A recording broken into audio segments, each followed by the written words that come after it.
विद्यालय का नाम रखा गया।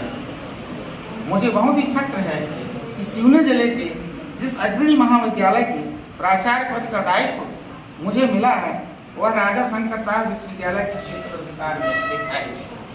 आपको बताना चाहेंगे कि सन 1857 के प्रथम स्वतंत्रता संग्राम के दौरान विद्रोह भड़काने के आरोप में गोंडवाना के वीर राजा शंकर शाह जी और उनके बेटे रघुनाथ शाह जी को अंग्रेजी सरकार के आबकारी कमांडर क्लार्क, अभी हमारे सोनिक सर जो इतिहास के प्रोफेसर हैं उन्होंने नाम लिया था,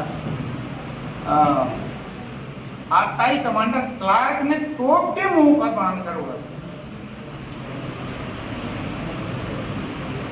देख रहे हैं ना, जहां दीपक जल रहा है तोप में बांधा हुआ पूरा दिया बोलता।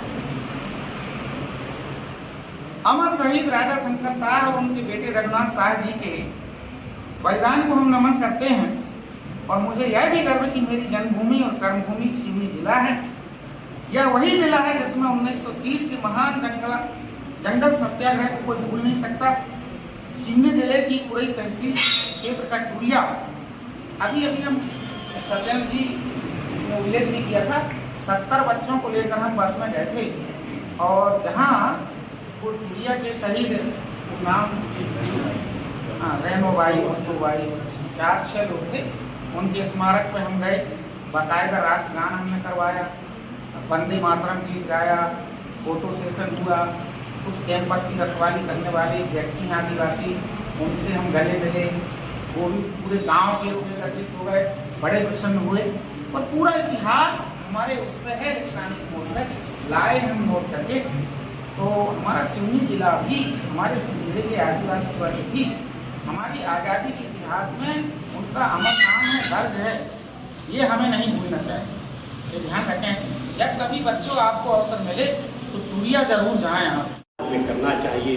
18 सितंबर बलिदान दिवस है राजा शंकर शाह जी का और उनके बेटे रघुनाथ शाह जी का।